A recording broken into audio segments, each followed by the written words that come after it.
and just inside the front doors, which detailed 5 practices that we identify as being core to the experience of being an interfaith traveler. Be curious, venture out, welcome in, stand tall, and stand with. And arising from those practices, reflective questions and prompts for individual and family conversations and exploration. You can pick up a passport here today. We have a wonderful supply, or you can find them at participating congregations or at the Philadelphia Visitor Center. We hope that everyone has had an opportunity to register or to sign in this afternoon, so that you will receive ongoing information about events in the year ahead. On Sunday, March 22nd, we will be at historic St. George's Methodist Church, sharing the stories of women, religion, and revolution. You are invited to attend this and every event on the calendar. So, my friends, be curious, venture out, and we hope to see you at St. George's in a couple of weeks, at our celebration at the Constitution Center in December, and at all the programs in between. Thank you so much.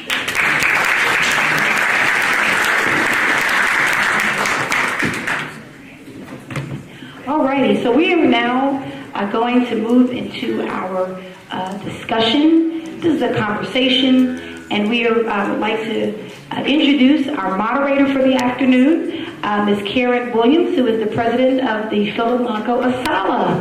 And we know that Asala is a very critical organization was founded by Dr. Carter G. Woodson. We also welcome, and so as they're called, you're more than welcome to come onto the stage. We welcome Arthur Sudler, who is the William Cobb Oliver Director of the Historical Society and Archives of the African Episcopal Church of St. Cavaness.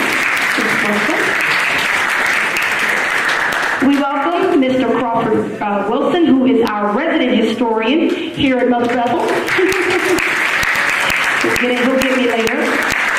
And we welcome Ms. Mashiko Quinones, who is the co-founder of the 1838 Black Metropolis and a member here at Mother Bethel.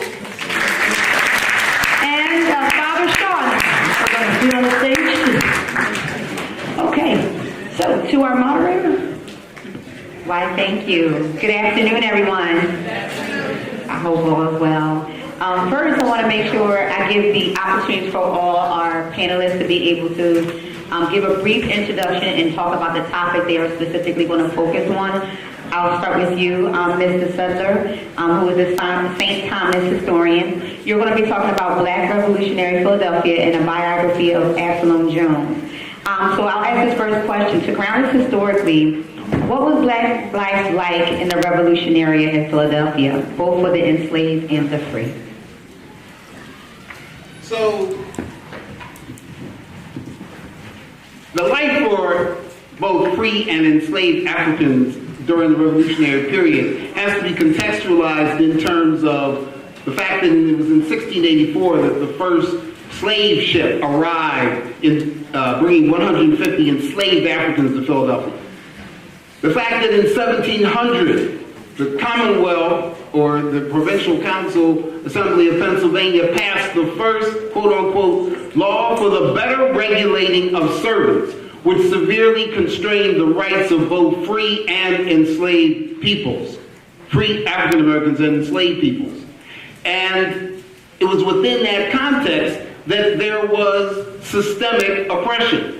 And the fact that we have to turn to the legal structure to understand its implications gives validity to the fact that we need to understand critical race theory and how it helps us study and understand the implications of that oppression, not only in 1700, but on through to today. Thank you. And while Absalom Jones helped lay the foundation, another towering figure stood alongside him, which was Richard Allen. So I'll pass the question on to you now. Crawford Wilson, who is a Mother Bethel historian. My question to you is, what factors contributed to the growth of a free Black population in the late 18th century Philadelphia? Repeat that again. What factors contributed to the growth of a free black population in the late 18th century Philadelphia?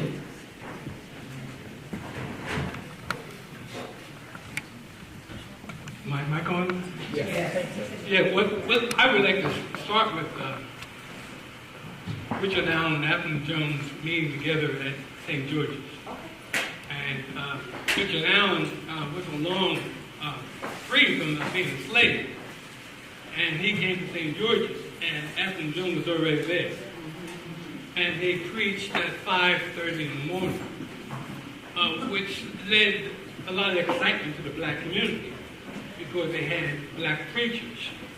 And you say, why is that 5:30? Well, most of us had jobs where we were servants, and we had to do our job. So they had early service just for that reason, not so much as punishment.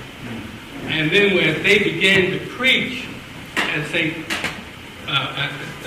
George's, they began to discover there was some little odd things that were happening. Number one, the black community was illiterate. And the sermon and the teaching at St. George's was more academic. So it was probably the beginning of that call and response that we have in our black church. That Richard Allen and Absalom Jones realized they had to change the style of how they were preaching. And Richard Allen actually approached St. George's as to, let me try to change this a little bit, and they said no. So that's part of the reason that things began to get a little different. And eventually it got to a point where the blacks joined St. George's at such a number that St. George's realized they had to build a balcony in the church. And we didn't realize that it was going to be a separate division of people. So we added money and labor as much as everybody else at St. George's. And one Sunday morning in November 1787, they came to the altar to pray before they took their seats, which was their normal practice. So what happened was the ushers and the trustees of St. George's said, no, you can't preach. And that's the famous words of Absalom Jones said, no, let us finish our prayer and we'll be done with this. And with that, they got up and they left St. George's. And that was the beginning of trying to understand what we were doing. But there was another thing going on in Philadelphia and in America. The Constitution was being drawn up. And the Constitution led, I think, in my opinion, Absalom Jones and Richard Allen to start the Free African Society.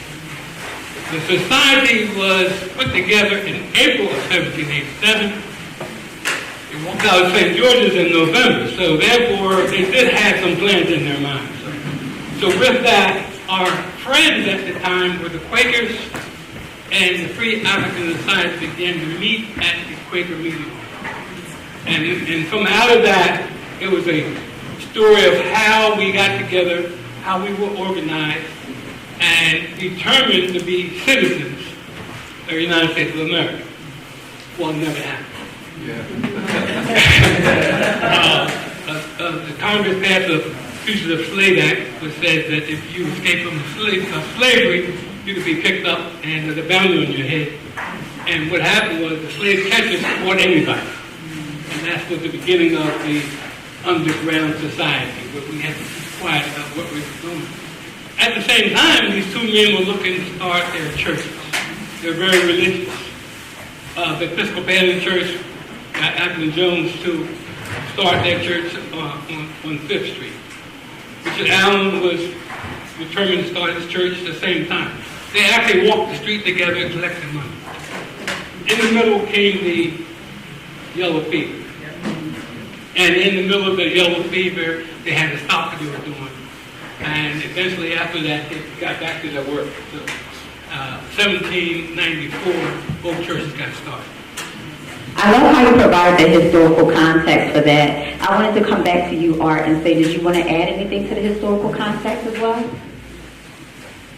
So I also want to indicate that I have had the great pleasure of sitting for presentations that Brother Crawford Wilson has done. I'm always amazed by his recall of historical facts and the way in which he engages his listeners. And I also want to say that I am honored to be on the dais with Michiko Quinones. If you're not familiar with the 1838 Black Metropolis, which she and Morgan Lloyd have put together, quite frankly, that's the first thing should be on your agenda when you get home. That is the most exciting. Please, yes. That is, I think, the most innovative and exciting thing to happen in terms of particularly local Philadelphia history since I got started in this work back in 1981. So coming back to the narrative that Brother Crawford has shared, he and St. Thomas do have a slightly different perspective.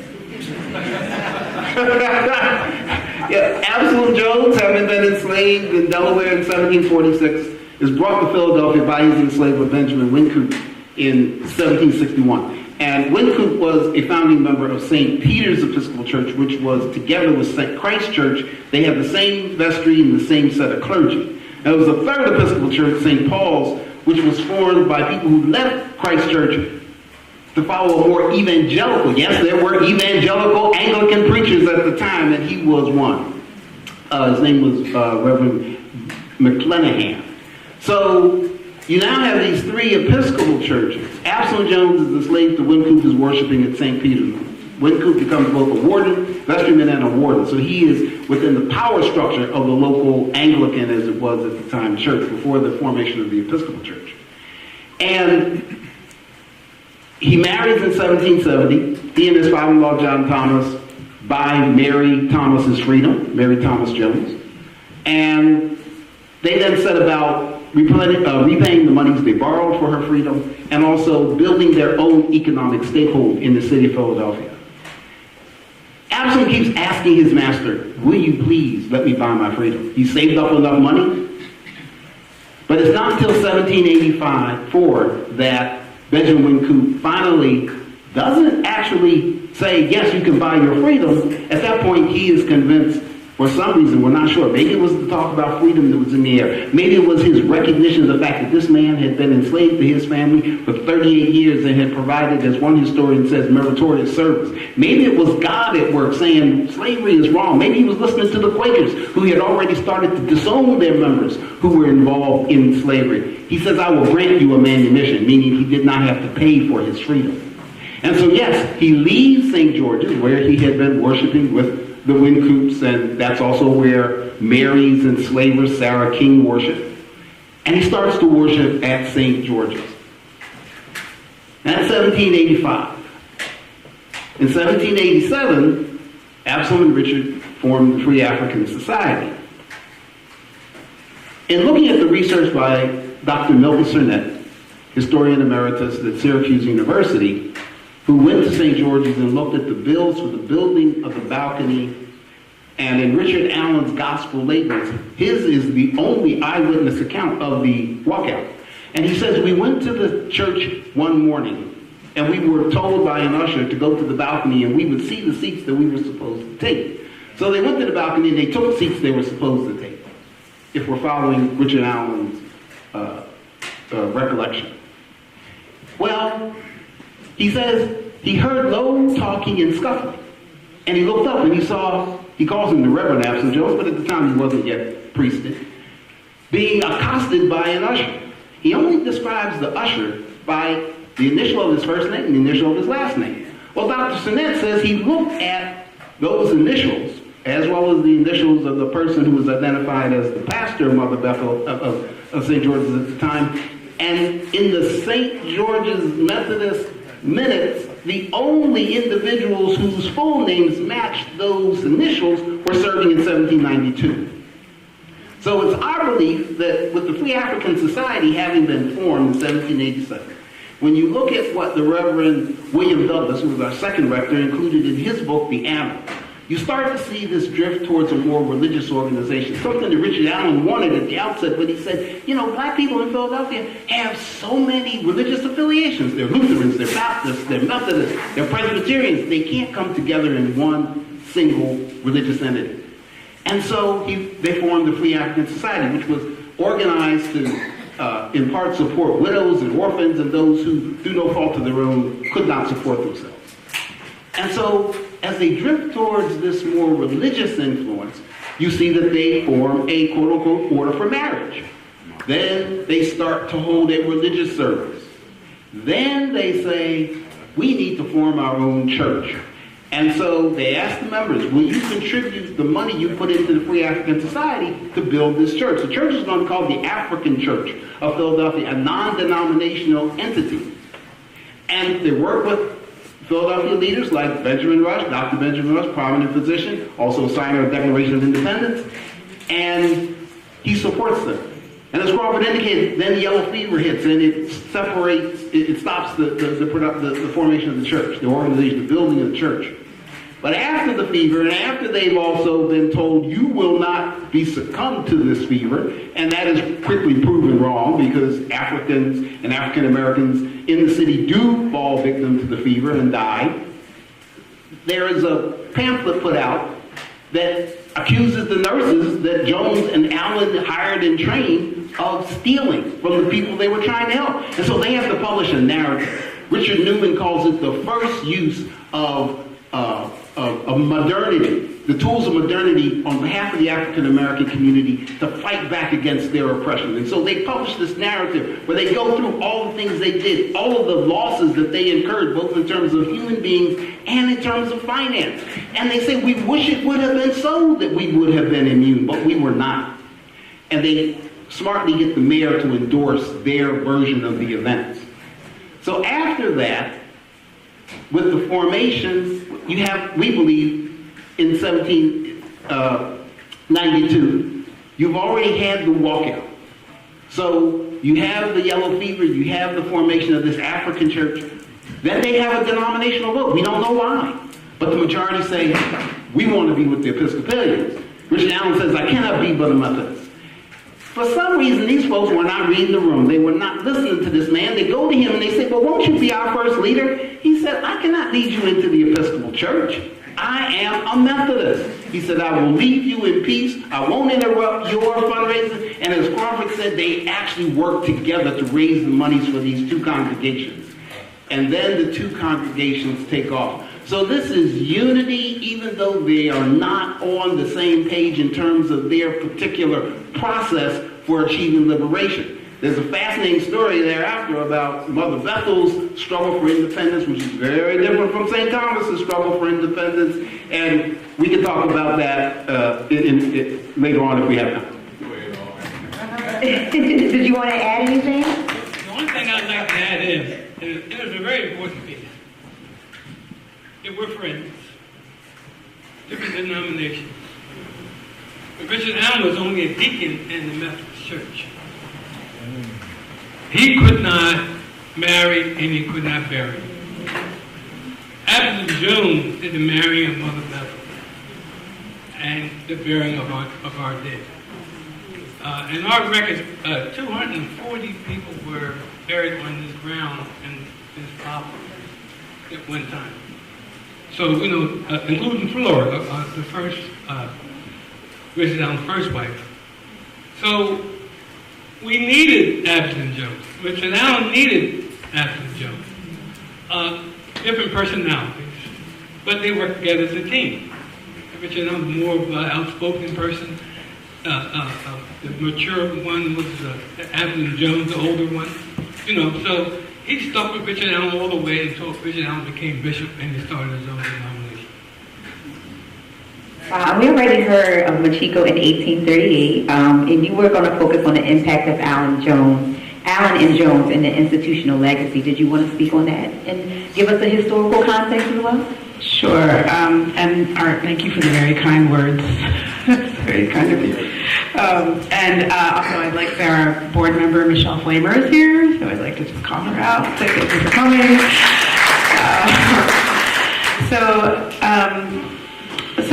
When we think about... Okay, can you hear me? Hello. When we think about the context, just wanted to set a little bit about where people were. Oh, right here? Oh, okay. Hello? Okay. So there were, about 1795, there were starting to be more and more free black people in Philadelphia, so that by the time we get to 1800, really there's only a handful of enslaved black folk. And so what does that mean? That means that there is this burgeoning community of people who are starting to need more churches. And so we have the important growth of a sense of a polity that occurred when we have Jones and Allen come together. The question I always ask is, if they had not, where would we be? So we can start to trace the intellectual genealogy of two men coming together, they're going to form a church. Okay, church turns into two churches. Okay, all right, well then this church grounds right here and creates this space. And that church creates a library in its basement. And there's 600 books 30 years later. This church starts to become a place where people are gathering not just for church, but remember, black folk are not allowed to really participate in the municipality, and there's no guarantee that if you go to court, you will be treated fairly. So you start to even have a court system here at Mother Bethel. And then you start thinking about what is democracy in a church when we have a hierarchy of people who we esteem as being close to God, helping us intercede with God. Where does democracy come in that? And so then Mother Bethel's wrestling with this, building up court systems, building up groups of people. Daughters of Allen should be recognized as being one of the oldest women's society. Forget the DAR. Daughters of Allen is older, I believe. Right? So, I mean, this is the important, these groups of people. So then even Mother Bethel starts to experience, if you read Richard Newman's book, a split by 1820. And then by 1840, there are literally 8 black churches within a 2-block radius of this space. And so what happened? Again, if Mother Bethel had not been here, if St. Thomas had not been the engine that it was, let's talk about the economic engine of St. Thomas. Yes, it was the place where the people who had a little bit more money, so let's be honest, but everybody else, but that money was being used for freedom and nation building. All of it was being used to fund the first 1830 center of a colored convention, which was held here. Was being used, people coming out of their pockets to free people. This morning we heard about Sarah Allen having a lot of fugitives in her house. We see in the 1838 census there were 27 people in her home, right on Spruce Street. So these are people whose lives were involved with all of these things we're struggling with. What is democracy? How do we interrupt democracy? What do we write? What do we petition? How do we protest? This is the place, these two churches, but let's not forget Zor. In 1794, Zor also got started by Bishop Asbury. So there were actually 3 black churches in Philadelphia in the late 1700s. And then Zor turned into Northern Liberties having a very important Underground Railroad function. And then Mother Bethel helped build Union as early as 1812. Again, we get to 1838, we now have over 17 black churches. And all of them are spaces where people are wrestling with democracy, wrestling with how to build a whole nation, and wrestling with how to protect people who are coming up from the Underground Railroad in droves. And so that's, and let's also talk the population. The population grew, of course, with all these folks coming in because these churches were here. I really, really think it was because these churches were here that spatial stability, that's a term coined by a woman named Emma Lipsansky-Werner, she's a very important historian, spatial stability occurred here, and that was so important. So, the population, 1838, we are up to about 20,000 people, and most of them are in a 10-block radius of here. So, yeah. I was wondering if our contemporary leaders wanted to add the historical perspective as well. We'll start off with Father Schultz from St. Thomas. Well, I'll just begin by saying those members who had large economic sustainability, they're no longer at St. Thomas. Thank you for those words.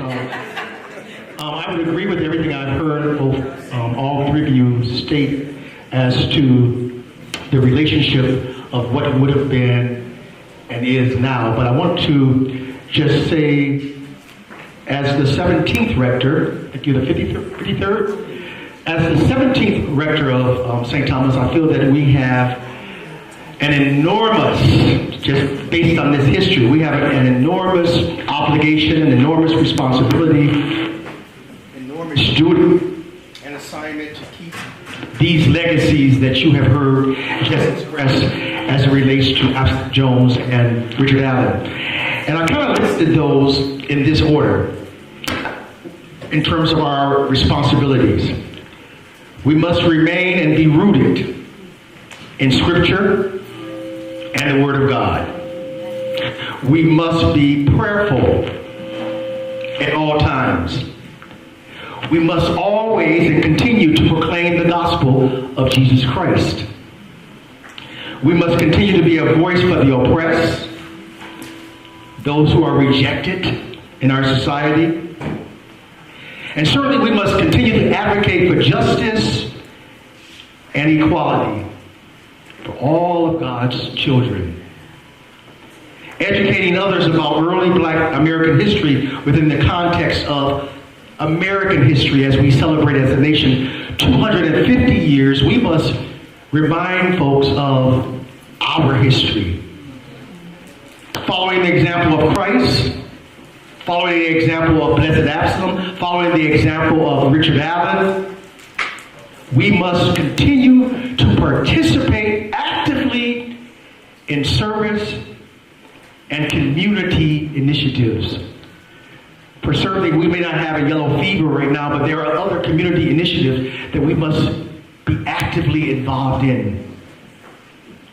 So just to conclude, that as a mission that I feel that we have now as two congregations and maybe three congregations, Mother Zor, if you want to include Mother Zor, the mission would be this: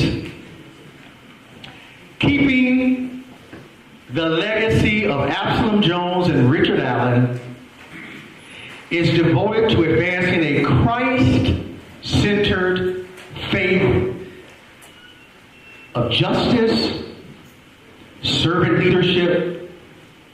Rooted in the example of Absalom Jones and Richard Allen, we are committed to nurturing spiritual growth through Scripture, through prayer. We must continue to strengthen our communities that we serve and that we are a part of. Must continue to be a prayerful communities of service. And we must stand boldly for righteousness and human dignity. And that's human dignity for all of God's children. All guided by Scripture, all guided by and empowered by faith.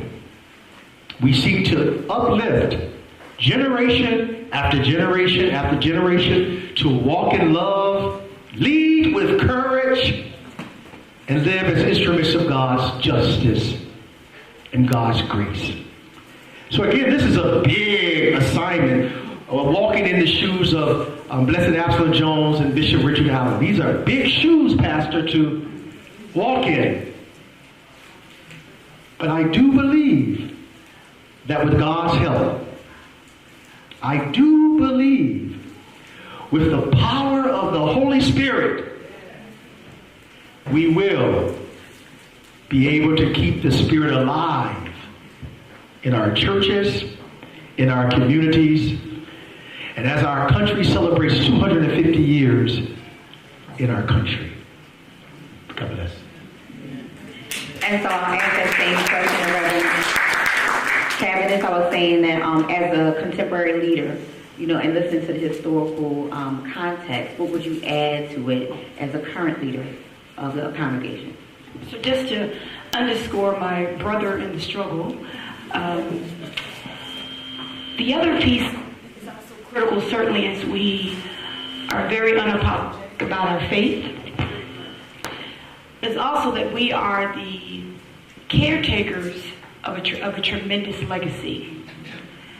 When we think about the historic black church institution, St. Thomas and Mother Bethel are it. And in these 16 months of being the pastor here, I'm fourth generation AME. This is a big deal. But to the outside world, this is a really big deal. The expectation that we embody the spirit and the foundation that other congregations that emerge because we're the precedent, we're the example, right? We show how it's done. And so to have that, some days I feel like there's no room for mistakes. And if anyone else can do black music right, we've got it. Also, when you add the competition, not competition, but being a denominational seat, which Mother Bethel is, and I would say in some regard, St. Thomas, I'm assuming within the Anglican Episcopal community as being the first, right, church founded by people of color, right? You have this major. Also that Mother Bethel, Bishop Allen was the pastor and the bishop of a denomination. And so to think that, yes, it was enough to build a church, but what does it mean to now make a big denomination institution? And you go collect people at that first conference and let's make this a real thing, and then here we stand as the oldest independent denomination founded by people of color in the Western Hemisphere. So to have all of that working and then being at the forefront of certainly as a religious, movement, but also very political. When we talk about space means everything, and I think sometimes we lose sight of that. We're in, the black capital of America is right here, right? We are a rock throw from Independence Mall, these two congregations. So while they're deliberating and trying to do it, here are two congregations that are doing it. And even in this present moment, it is a huge deal. And that was when we think about the president's house. And one of the pieces, I shared with Father Shaw was having the likeness of Father Absalom Jones and Bishop Allen taken down. It also hurt because not everybody's going to make it to 6th and Lombard, and not everybody's going to make it up to Lancaster and 63rd. But I know that on that mall, which is the most high traffic tourism point in Philadelphia, the names and faces and stories of Jones and Allen are there.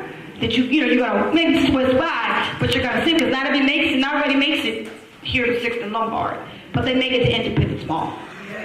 And so to be the caretaker of that, and to ensure that their stories and what I call, and I would say this at the same time as well, we have a sweet burden that we carry, because not only are we carrying legacy, but we're carrying buildings, we're carrying artifacts, we're carrying generational stories that say my great-great-great-great-grandmother was, is in the book downstairs. I'm done, it's a tangent, is even for the Allen family, we found this upon their visit, some were baptized at St. Thomas, were confirmed, christened at St. Thomas, or married. So there's been this interconnection from the beginning. Yvonne Studeman, who spent some time with us, Mother Bethel, she was christened at St. Thomas. So there's been this, as much as not, so now it's like, wow, even in those moments where we may have felt we really are connected at the hip, whether we like it or not. It's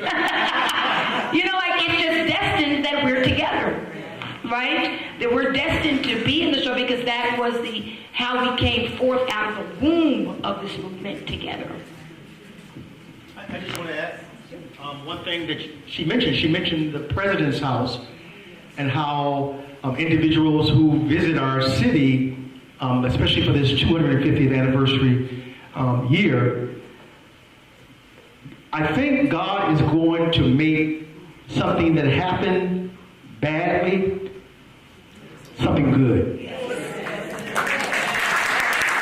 I really feel that with all the press that it's gotten over the nation, I mean, CNN, you tune into any news station, you heard about what happened in Philadelphia at the president's house. Those who did not know of Absalom Jones or Richard Allen, I think when they visit this country, that in the thousands of folks visit Philadelphia come this year, they're all going to be looking for the president's house. So it's a blessing, I believe, it's going to come from what happened.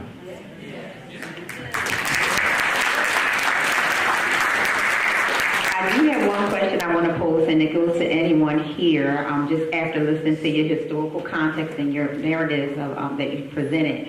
I want to know if Richard Allen and Absalom Jones walked into this sanctuary today, okay, what do you think they would affirm in terms of the work that you continuously are upholding, and what do you think they might challenge you all with? That's the question I have.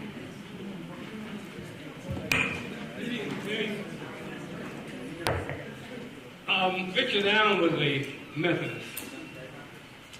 I don't think he would have liked all the glamour that's in Mother Bethel.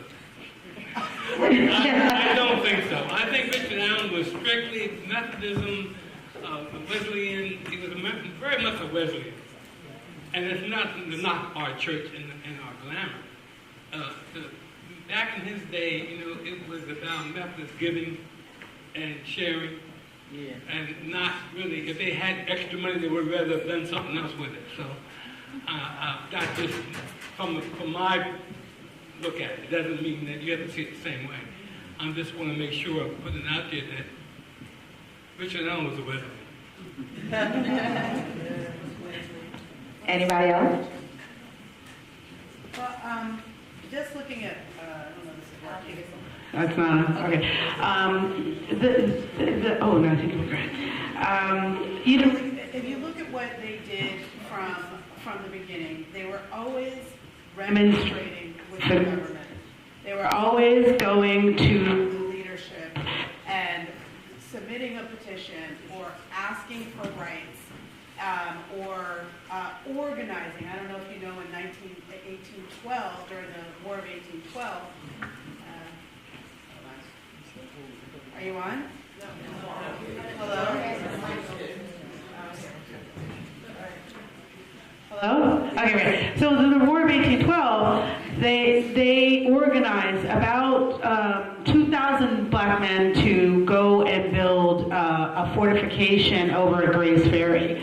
And they got everyone together, and the women all followed, and if you can imagine, they kind of started from this area, and they walked down together. When you got past 12th Street, it was all open fields at that time, and they went and they built for 2 days this huge kind of structure made of dirt to protect the city of Philadelphia. I think they were always thinking, how are we unifying, and where are we not unified? And there were splits, yes, there were plenty of splits, but they also worked on writing, remonstrating, and they always had a spirit of fighting for rights. And I think sometimes with the president's house especially, I sort of felt this wave of that spirit coming back, that we were going to all come together as a community and we were going to fight for our rights. And I think that kind of gets diminished sometimes, and we've had lots of different pieces of us. I think they would tell us, you all try to unify a little bit more, because that's what we did and that's how you are even here, right? So I think that's what they would say. So in terms of what Absalom Jones would think in terms of, I guess, endorsing and saying, well done, I think the first thing he would really be astounded at is that his friend Richard Allen's church became an international denomination. I think he would, Absalom wanted to be a Methodist. But when the people came to him after having been turned down by Richard Allen, he said, I went I often prayed. And like Jacob at the Jabbok, I wrestled and I felt that we would be empowered and blessed. And so he took on that responsibility, in part because, he had been in an Anglican family as an enslaved person from birth. So he knew the Anglican tradition, the Episcopal Church, what became the Episcopal Church. For St. Thomas, I think he would just be so amazed at the vibrancy, the historicity, the fact that we're still here, still a vibrant, alive, spiritually powerful congregation. I think he would be so pleased to see that. In terms of the challenges, he started a school in his own home in 1804. Now, I have to admit, I live in New Jersey. I should probably meddle with other people's issues. But I've been very involved. Well, when my son was in the school system, I was very involved both at the church, the school level, the district level, and then eventually the county superintendent level in terms of our public school structure and initiatives. And I think he would want us to take a serious look at the relationship between the school district and city council and the plan that's been proposed, and challenge all of us to do what's in the best interest of the children and furthering their education.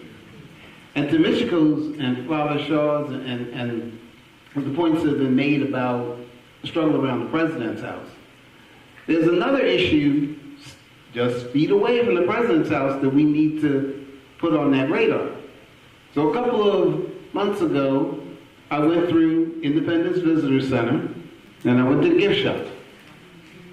And all of the books that used to talk about the African-American experience in the Revolution were gone. The books by Gary Nash, the books by Julie Winch, the books by James Oliver Horton, the books by Richard Newman. They are not there. So on my way here this afternoon, I stopped just to make sure if I made a comment about that, it was still accurate. Yep. They are not there. So I asked one of the staff people who came up and said, can I help you? I said, yes. What happened to all the books? Oh, we have books. He took me to where the books were. All these celebratory books and half-open for children, which is good, but they do not tell a narrative that truly educates our children.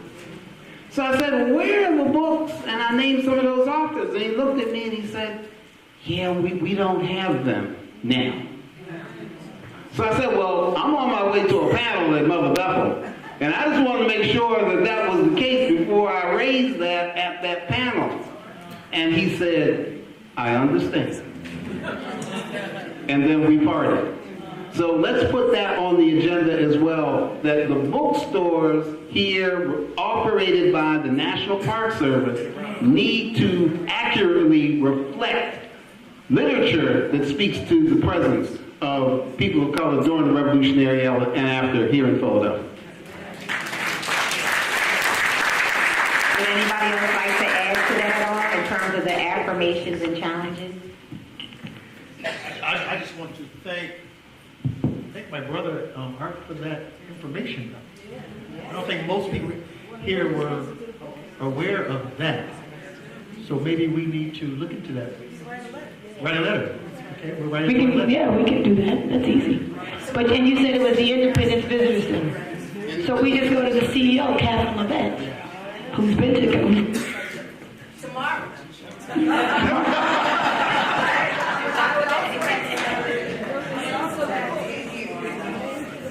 I would also add to that something I gleaned from Jones and Allen is this ability to work in multiple worlds. So you have that world, but also you have a world that you define. So which also means like we have a blacksmith shop, gift shop here.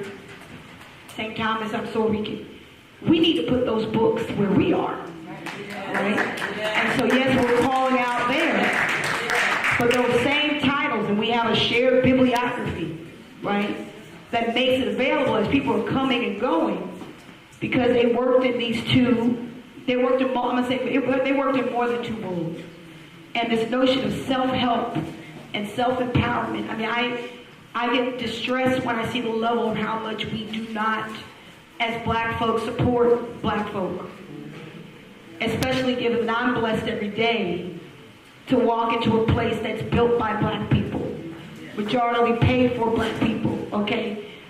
Where that is not the reality of some colleagues and people, okay? So how do we support what is ours while institutions, are all this is being erased? You can't take Mother Bethel away. You can't take away St. Thomas. But we have to support, these institutions, right? They deserve our care, our time, our treasure, in order that, when I think about the objects that we have in artifacts, no one has the level of, to have black revolutionary era objects in your possession.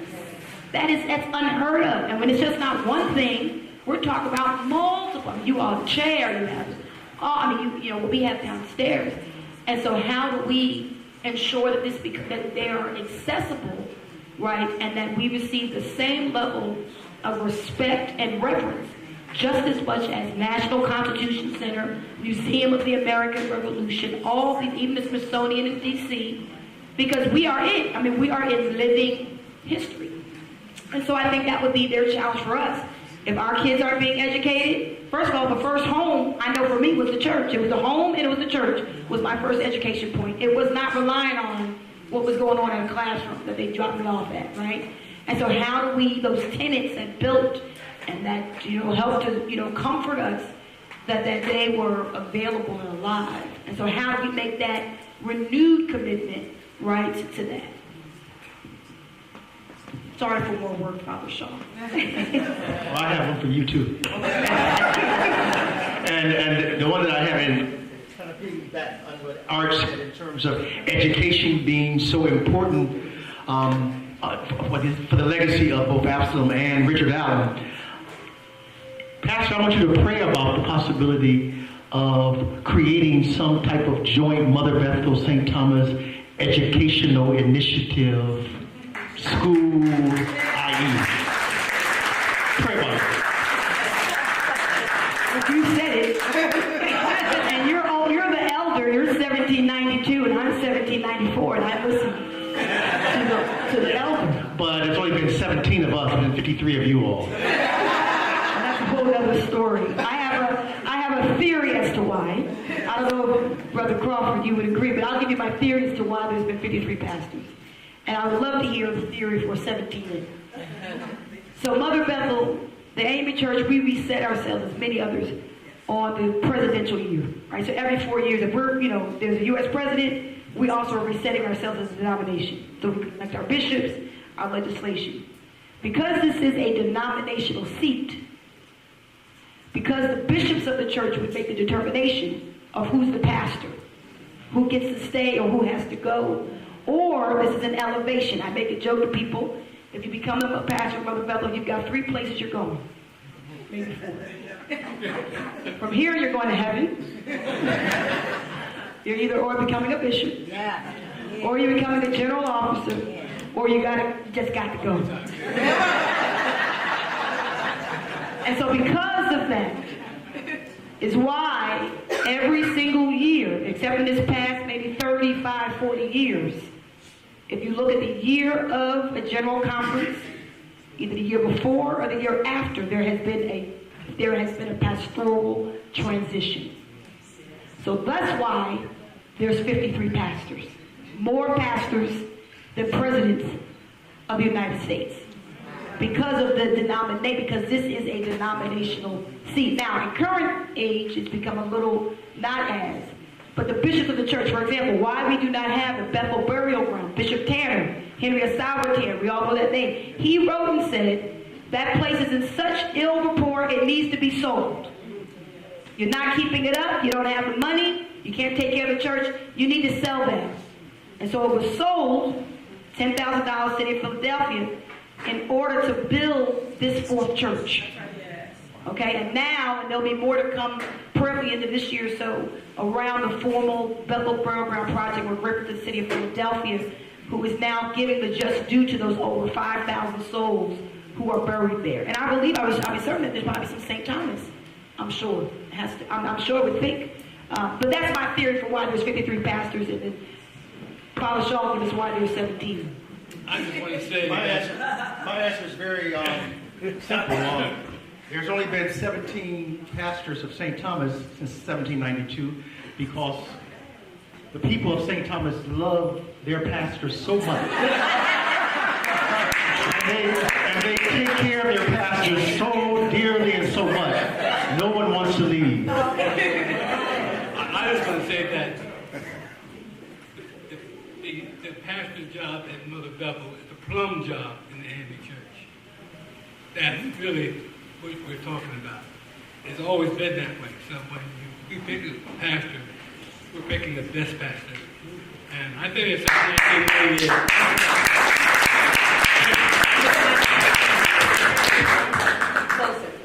Is this working? Yeah, I think it's just 1998, and we've always had great pastors.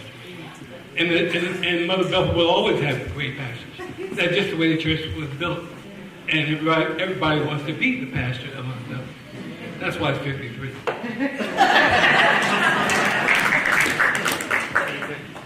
All right, really quickly before we move on to the audience, because we'll give you all an opportunity to ask questions, I just wanted to come back to the historian art of St. Thomas and just ask this question. You mentioned about the move earlier from 5th Street. Can you talk a little bit more about that from a historical perspective?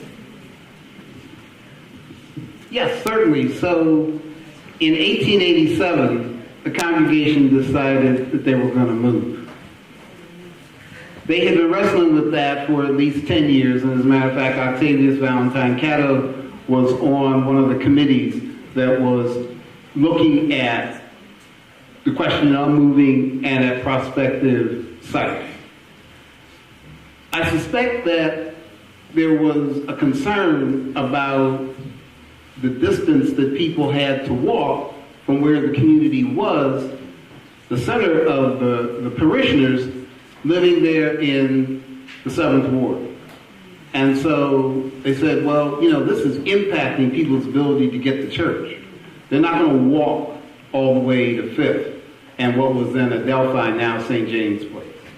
And this was an issue that impacted the formation of St. Peter's. People said, I'm not walking all the way from 3rd and Pine to 2nd and Market. You got to be kidding. I need a church closer to me. A first church that came out of St. George's was south of St. George's, in part because people said, we're not going to walk all the way to 4th and Arch. So in order to maintain people within the denomination, they erected these new churches. So then the church was built at 12th Street in between Walnut and Spruce. It was on the east side of the street. If you go down 12th now and look to your left, there's a vacant lot. That's where the church sat, right next to the SS White Dental Company.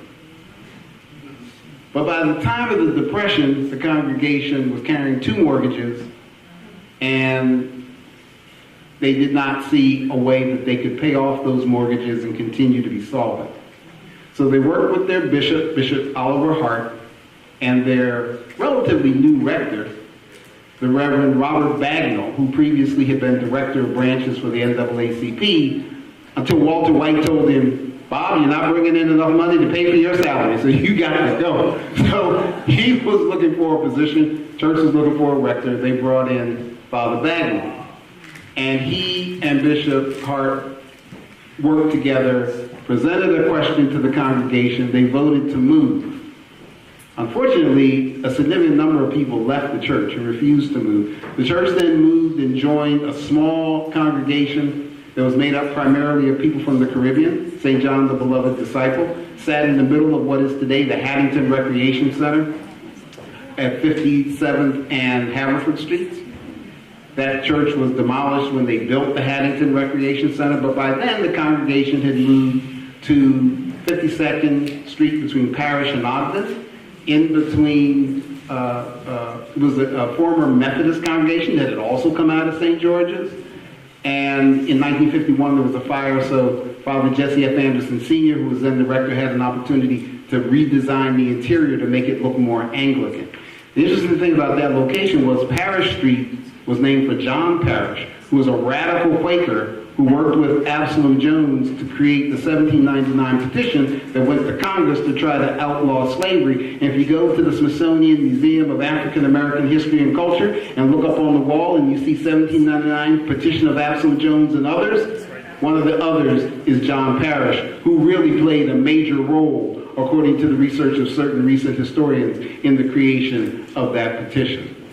Then, come 1992, the George W. Simpson Memorial Church of St. Paul had ceased to pretty much operate as an active Episcopal congregation. Our then bishop wanted to maintain the congregation, the building as a congregation in the Episcopal Church. He went to our deanery, which is kind of like a state, so you have all these churches in a group in a particular area of the city. They're in the deanery to see which congregation in that deanery could best position itself to carry on their ministry at the George W. Simpson Memorial Church of St. Paul. St. Thomas was identified as that congregation, and we had our first service on Christmas Eve, 1992. Now, in contrast to what Reverend Cavaness just said, George W. Simpson made the lion's share of his money in the textile trade here in Philadelphia, both through retail and through the manufacture of carpets and draperies and clothing. He and his father came over from England in the early 1800s when England was still trying to keep all their textile manufacturers in England because they did not want competition throughout the rest of the world. And so this speaks to that whole question of how oppression is an international issue, because we know that it was cotton in the South that was funding textiles throughout not only the North, but also the rest of the world. And so these textiles fueled Simpson's fortune. By the time the church was being built, his widow gave the lion's share of the money to finish building the church. And her son, who sat on the boards of several financial institutions that gave mortgages to enslavers in the South, that mortgaged crops worked by enslaved people in the South, built what we now call, what was called the Rectory, which is now the Absalom Jones House.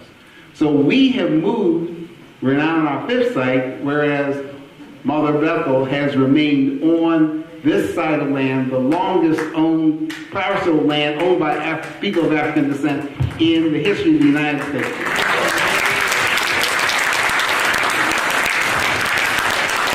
Did anybody want to add before I invite the audience for questions? All right, at this time I invite anybody from the audience if a reflection or a question, if you could please stand. We'll pass you a mic and you may be able to ask your question.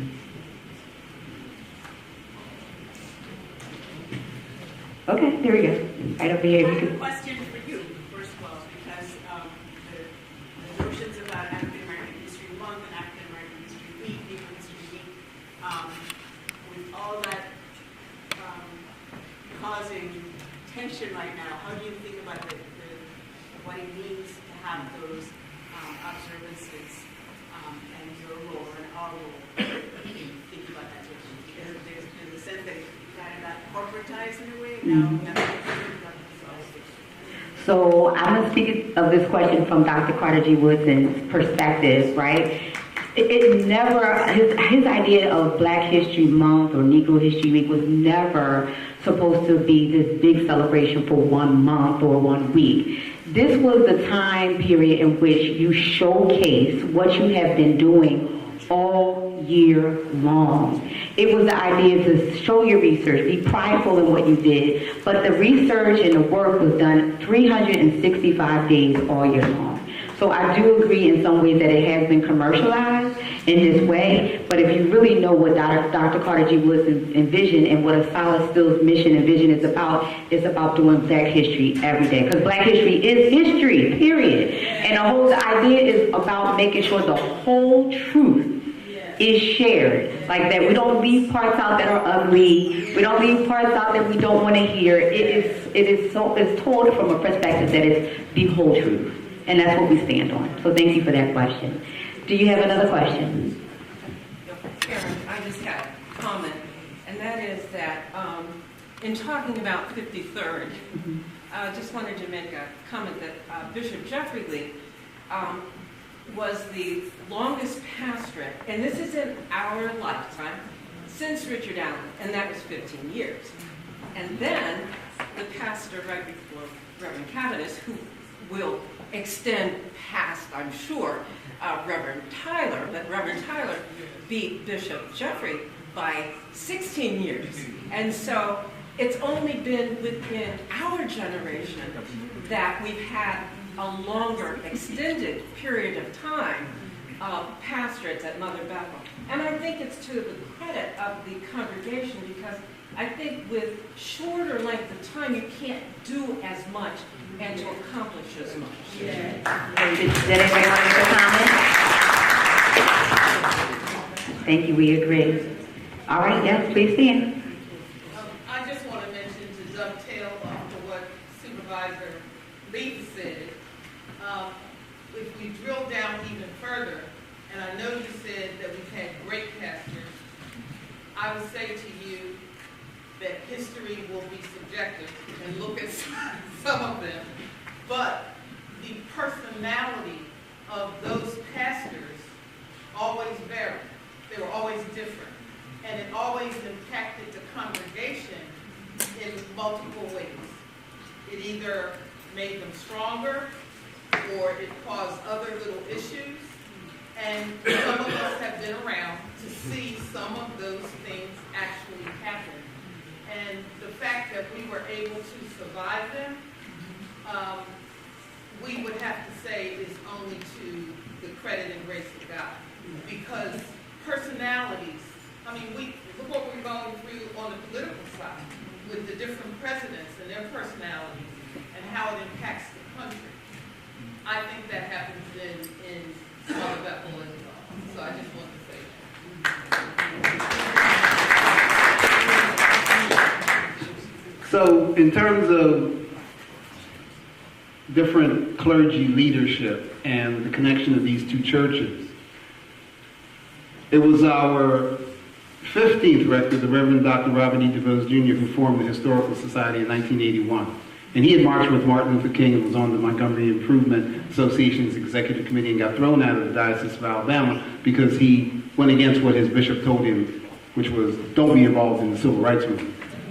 But Father DeVos had a very strong sense of history. He came to Philadelphia and eventually became the rector of St. Thomas in 1976. And he formed the Historical Society. And he would invite Reverend Joseph Joyner from Mother Bethel and Reverend Joshua Licorice from Mother Zora to all of the Absalom Jones services. And I can remember him cajoling them. Josh, we got to tell the same story. He was from Alabama. We got to tell the same story. And so he really energized the idea of shared history and starting to come together. But it was really the Reverend Dr. Jeffrey M. Leaf, now Bishop Leaf, who came to a revival we were having at St. Thomas. This young man stood up during the question and answer period and said, I want to announce that I am the new pastor of Mother Bethel. And I am here to initiate a new relationship with St. Thomas. And not only did he say it that night, but he followed through by contacting our then rector, the Reverend Jesse F. Anderson Jr., who put him in touch with me, and we had a marvelous working relationship together during his tenure here, and he passed me off to Dr. Tyler, who I still am in touch with, and Dr. Tyler has passed me off to Reverend Cavaness. So that relationship that has continued is critical and important. As you see, the relationship between Canon Shaw and Reverend Cavaness will, I'm sure, take it to another level. And so those individuals and their outlook and their understanding of what is their call is so critical to these congregations and to what work we do within the city of Philadelphia. Did anybody want to add? Any more questions from the audience? Okay, one over here. Good afternoon. Good afternoon. Wow. I don't know about you, but I am so thrilled that I took the time to be here today, right now. I don't know about you. What we've learned and the possibilities of what we can do together. So here's my question to Reverend Cavaness, to Father Shaw, and to all of us, particularly those that are from Mother Bethel. If you raise your hand. And from the ones from St. Thomas, if you raise your hand. What can we do together? What can we do together is the question that would be intentional, meaningful, and sustainable. IMS. Whether it comes from the rector and the pastor, or it comes from us, the parishioners, what can we do that is intentional, meaningful, and sustainable? And with that, I'm going to...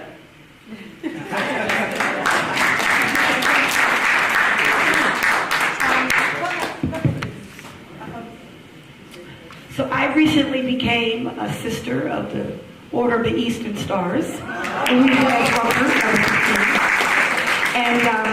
I did that, speaking of this, the other piece we didn't bring to the table was the Masonic, right? So Jones and Allen are pillars of Prince Hall Masonry, right? The first secretary and treasurer, right? Named after Prince Hall. And so I knew that in becoming the pastor of Mother Bethel, I can't become a Mason, and so I became an Eastern Star. One of the pieces that I've appreciated is a feast day and Founders Day, lifting up Jones and Allen. So last year, the brothers were here for Jones. We shared in the feast. And so I believe that's one way there that we could definitely, because we know that the Masonic it always has it on the calendar. And so I believe that we can work together to ensure that those dates are on our calendar, right? Also that, Richard Allen's birthday is the 14th. Feast of Absalom Jones is the 13th. So there is no reason. But I think we can figure out on our calendars how there ought to be one time in the month of February and throughout the year that we can do that. The second piece, which I think is integral, is a commitment that I have to Father Shaw. As we were going through this piece with the President's House, one of the pieces, Mother Bethel, we have is that, as is mentioned, we are still on the original plot. And we know something that, if it's out of sight, it's out of mind. And so I've been very intentional that entire walk. I would text Father Shaw and say, this is what's happening, what I'm hearing about, and he would do the same for me. Because you can't talk about one without not talking about the other. And especially in this celebration of the 250th, because it is important that people know that Jones and Allen are founding black fathers.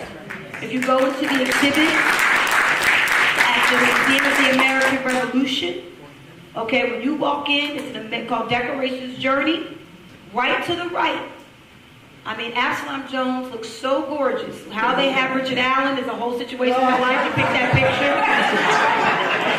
But I know why they picked that picture, because Jones has one picture that's out there. Allen has many. And so they chose the little raggedy, beat down. I'm like, come on. But because out there they see them together. But we, as the relationship here, we have to be together. People will call and say, tell us about Jones. I said, no. You're going to call Art Sutler, and you're going to get the official statement on who Absalom Jones is.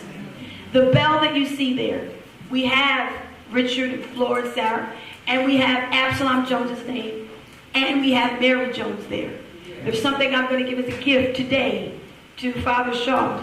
It has the both of them on. So that's an intentional way of how we keep this relationship. I think we'll take, the education piece, But we also, I know here also, Historical Commission, our chair, Dr. Everard Coleman, we made we put on the, that every year we would have intentionally in Mother Bethel an opportunity. We took a tape, we took some things out of our archives that we could find that connected.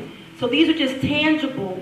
And also that, what I also appreciate, and I'll give it to Father Shaw, is that we also have our superiors recognize this relationship. That was a big deal for us, that our Bishop, Samuel Lawrence Green, came to the Feast of Absalom Joe. That was huge. And I appreciated Father Shaw, all the kindness that was extended to him. But it showed even from that level, the expectation of these two congregations and how we revere this relationship, not only in word, but also in thought and in deed. And I think that Wendella's standing up with that question, there's a underlying motive here. And I'm going to share with you what it is. It's really a positive thing. Wendella is co-chair of St. Thomas's Octavius V. Cattle Voter Education. Voter Education Ministry. Voter Education Ministry. And it's named, of course, after O.V. Cattle. For those of you who may not be familiar with who he is, I encourage you to go home and research who O.V. Cattle is. He's the only, let me just say this, he was a member of St. Thomas. He was on the vestry. And he is the only, correct me if I'm wrong, Pastor, that is the only African-American statue on city property in the city of Philadelphia. On City Hall property, you go by, you can see O.V. Cattle statue. So, O.V. Cattle Voter Education Empowerment is a ministry at St. Thomas where we really educate and empower our congregation as it relates to voter education. I'm not sure if Mother Bethel has such a ministry, but if it doesn't, I think that's one way that St. Thomas and Mother Bethel can join forces in terms of voter education. So the Cattle Ministry. And I was just with Cattle. When he was assassinated, he was around Mother Bethel, right? Right. So that connection, right? So this hallowed space. So I hope that. But what we need, members, is we need your support. We can have the idea, we can propose it, but we need your help to help carry it through, and that it also not just here, but that it continues forward in generations to come. So no matter who is at the helm, that we as congregations know that I need you and you need me. And I believe I saw one last question over here, right? Someone else? Go ahead. Hi, I'm Shane. I work at St. George's, actually. And my question is more of a historical one. Art had mentioned near the end of the 1799 petition. This is for anyone, though. I would love to learn more about how the Haitian Revolution also played a role, because the Haitian Revolution began in the early 1790s, I believe, in like the political development of the African community in Philadelphia at that time. So, one of the things that we think empowered St. Thomas was the fact that people from Haiti, both Jean Le Couleur as well as white enslavers, were coming here fleeing Toussaint Louverture and the Revolution. Now, a lot were Roman Catholic, and so St. Mary's and Old St. Joseph's benefited by having people join their congregations, but also people joined Mother Bethel and St. Thomas. And you can look in the histories and see the membership rolls, people with Francophone names.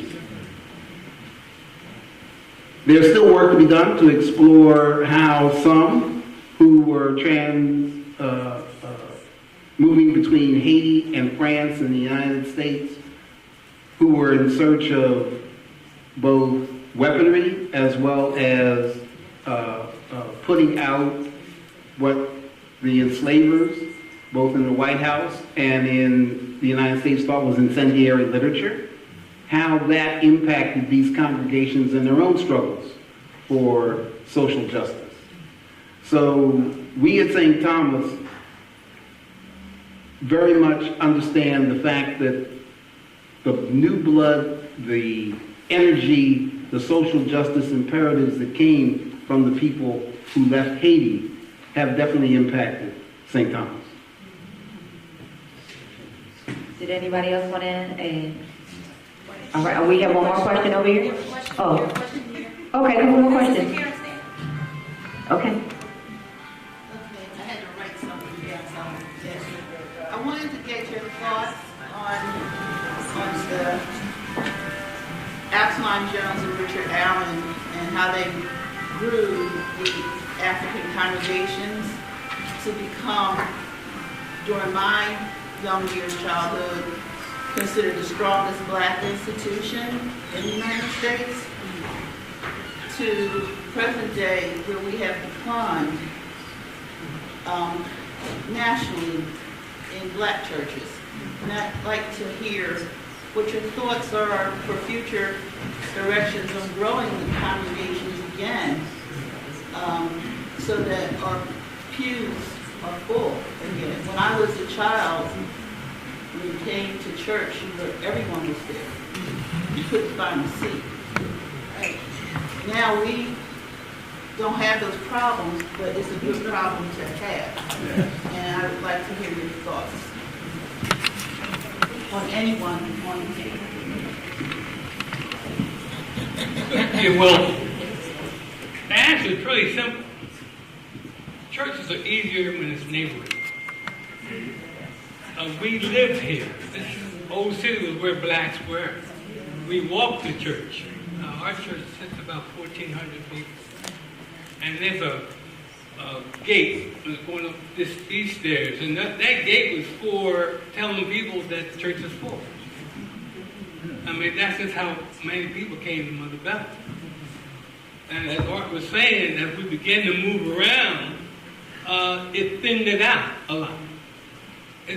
Now today, the transition of people going back and forth to churches, I think one time we were saying like the average Mother Bethel member goes about 20 miles to get to church. Well, that's pretty tough. That's pretty. It's much easier when you get out of bed and go across the street and go to church. So Philly grew, the churches thinned out, and the churches got more competitive. There was no competition at Bethel and at St. Thomas. I think she mentioned earlier about us having trials, right? And we had trials because we could. People wanted to be members of our church. So if during the time when we were at the Underground Railroad, we didn't want to take our members to the sheriff. So we began to have our own trials here. So it was a husband and wife argument or confrontation between neighbors. We took care of that church. And they took care because we had the leverage that if they didn't do what the trustees said, they would be thrown out of church. So they would sit and go through trials at Bethel, and we have it on record. All right, we have a question here. Yeah, I just wanted to acknowledge Mother Bethel having a woman as a reverend in the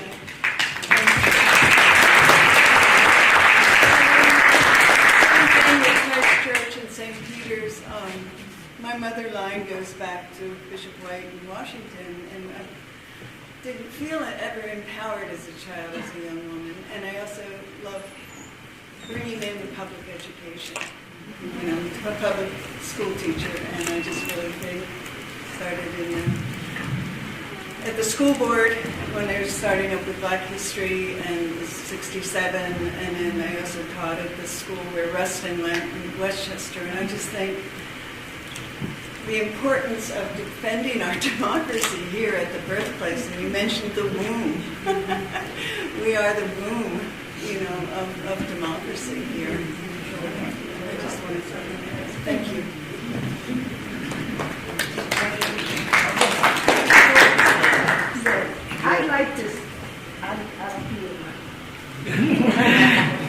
I'd like to stir the waters around the library. If we can get the name of the books and where this library is, and start an onslaught of everybody going there asking for those books. And get it started.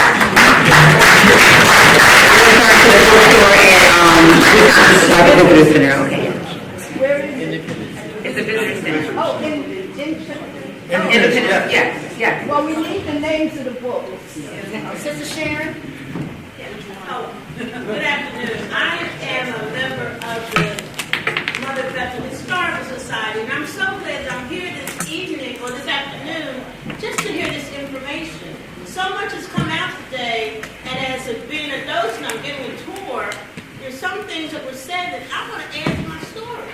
And I'm wondering, is there somewhere that it's documented, that we get more information? Because normally, my story ends with Absalom Jones and Richard Allen splitting, and they have their own churches, but today I found that there was so much more that they did together. And the same thing with Richard Allen. So I'm just wondering, I know we spoke about possibly us meeting together and getting some more history, but I'd like to see something that I could read. I'm a senior now, I remember everything, but I want to be able to look at it and add it to the story as you're talking to people as you're coming for these stories. So, and thank you very much. I would just want to say Sister Sharon's being a little modest because many of you may remember there was a A.D. supervisor by the name of Ernestine Hemmings who used to come here to celebrate what she called the start of the Black church movement. And very often Sister Sharon would be the one who would go to whatever church Sister Hemmings had identified as the site of that year's celebration to represent Mother Bethel. Did a beautiful job telling the story of the history of Richard Allen, Absalom Jones, and the walkout. But we can certainly continue to work together to enhance all of our knowledge about this important history. So what I would like to suggest, Mr. Art and Brother Crawford, maybe the two of you could work on a joint document on the shared history or of Jones and Allen, just a resource. That'd be great. Okay. I think we would include the yellow fever, we would include the 1799. I know that Ms. Chico can add, and then that would be something we can make available between our two churches. And underground. And the underground. And the underground. And the underground. Okay. I'm okay. All right, thank you. I just want to, I'm sorry, I'm just going to bust in. I just want to raise up the 1838 project because it is a fabulous resource. You guys are just doing all this wonderful programming that is a conduit, and this is a conduit for people who have interest but may not have a footprint in the worship community in the city. Right. But it opens the question of how this work gets done in an environment that is presumably neutral in that regard. It can be, because our story isn't. But it opens that door, and she has some wonderful researchers, young women who have taken up this mantle and need to be. I mean, and the thing is, it's a great space that you can just, you don't have to be a member. You can walk in, and she's done these wonderful installations in the box. I mean, I saw Richard Allen's handwriting in a case, just walked in and saw these manumission documents and related documents of children who were, age, an Asian boy, age 12, in the same situation as our community. All of this stuff is being offered regularly through that program. And that really has to be part of what we do in order to open these stores. And I just wanted to give kudos to you, because every time I go in there, I get chills. Well, I thank you for that. I really want to extend my appreciation, because we don't know if those things hit. So we find them fascinating. What she's referring to is on our website, we had an exhibit last year where we had the character reference of Richard Allen from when he was walking around and talking to people as an itinerant preacher, and before all of this. And so it's very interesting. The story there that I think not many people know is that he actually found a literal pot of gold and then told people, I'm trying to find the owner of this gold, and then did indeed find the owner and returned the whole pot to him intact. And so that's written up in his character document. So, and on our website, I would also say for Sister Sharon, if you search Jones or if you search, there's a good search function, you'll find kind of interesting little tidbits like that. We tend to take those pieces out because, as you said, there's younger women who are very much involved in this, and that helps us to, and that's kind of our shtick. Like, we have a lot of research, and then we have a lot of young people, and we give this information to them and tell them, go tell everybody. And they do an amazing job of doing it, like Morgan and Matthew. They're incredible. Melissa. So search the website, and you'll find those fun tidbits that are there. And then the last thing I wanted to say, I know there's a couple hands, is the centennial histories. The histories of the AME Church are chock full. You think that they are just boring histories about who preceded who. No, they're really interesting. Like, there's the one with Jane Johnson, who prevented, during a riot, figured out how to get people run up and down the stairs with sticks, so the rioters would assume that they had guns, so they wouldn't attack Mother Bethel. And that's Jane, and I found that one in the centennial history of the AME Church. And these are all digitized. So there's a lot of great information out there. Yes, Pam. I just want to make sure everybody knows the proper name if they want to look at the website. Oh, yeah. You can't find it under 1838. I want you all to listen to me and take it down if you're typing. It's 1838 Black Metropolis. Okay? If you put in 1838 Black Metropolis, I guarantee you will see layer after layer after layer after layer of individually, publicly researched information that it wouldn't have been available to any of us if we hadn't had the internet and digitization. So please take advantage of this technology of the internet and digitization. It's different than our library books of the past, but they've put together, I mean, if you click on anything in there, it leads to more things. That's what I mean by this. It's a little bit of a rabbit hole because it's really unfunded. We have a grant right now to write curriculum, so we have a free curriculum if you're interested in how to bring younger people in. We're running it in the school district now. If you go to our website and you search curriculum, you'll find a free curriculum based on the lives of Black people in this neighborhood from 1770 to 1870. And you can take little pieces of it and teach. Yes, Sister. And thank you for that. It's 1838 Black Metropolis. Black Metropolis. Can you repeat it for them, everybody? 1838 space Black space Metropolis. And well, that's how it's written out. But if you were going to actually go to the website, you do the numbers 1838 Black Metropolis, no spaces. Should come up. Yeah. Hi, Sorry. and I just want to piggyback off of the young lady in the gold sweater in reference to looking at this. And you should also know, I'm a visual person. A lot of us are visual. There's also a walking tour. And during the Freedom School that we had, thanks to Absalom, for 10 weeks, Pastor, something like that, there was actually, and when 1838 Black Metropolis does their tours, and they're actually training people right now to actually be tour guides and to walk through these tours. I was supposed to be one of them. I may get around to it. But seriously, just to walk and visualize, I learned so much just walking through these streets. And I was able to visualize places where there might be a building, but where it was a lot, and what was burned down, and what house was what. I mean, she even showed us how one house was bricked over windows. So and a lot of times when you see things like that, or you get that, you can remember them. And thank you, Sharon. Sharon, I would also love to add some of those things as a docent. But please look also into the walking tours, and with the weather becoming nice, it would definitely be worth your while.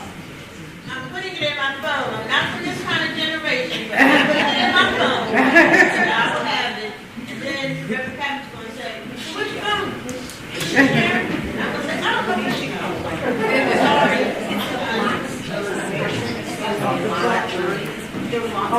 Yeah, that's true. So for the walking tour, the Black Journey is who we partner with. So they have a license. We give them our content, and we share that way. And we hire and train their tour guides. So if you're looking for a walking tour, Google Black Journey. You can also, on our website, there's a tour drop-down. So you can also go that way, and that'll take you right to Black Journey. And you can book for your friends, your family. You don't have to wait for a specific time. Last question. In the all white, did you have a question? No, it was answered. Right. I was just going to speak to the decline in membership that a lot of people do go to church online. I was just going to speak to the decline in membership. A lot of people do go to church online, so what you see on a Sunday at Mother Bethel is not actually the full representation of the membership. And that's everywhere. So speaking to we also have to consider online virtual membership and viewership. All right, I just want to thank everybody for coming out today. Can you give this panel a round of applause for the information that they provided to you all today and for engaging in this interfaith conversation? We just want you to know we appreciate all that you do. As a local, on behalf of us all, we appreciate you keeping the narrative alive and making sure that history is known, and as I said, some of the whole truth. I'll now turn this back over to Reverend Cavaness. Let's give it up for Ms. Karen Williams, our moderator. And students, if you would come forward, Father Shaw has something for you. So if you come to the front. Again, we're very, very honored, and certainly for this time that we shared together. And I would like to present to Father Shaw this celebrating Black excellence, Bishop Richard Allen and Father Absalom Jones on the anniversary of the 250th. So please put this somewhere in your great office. We also had commissioned one for Absalom Jones, so you can take this as well.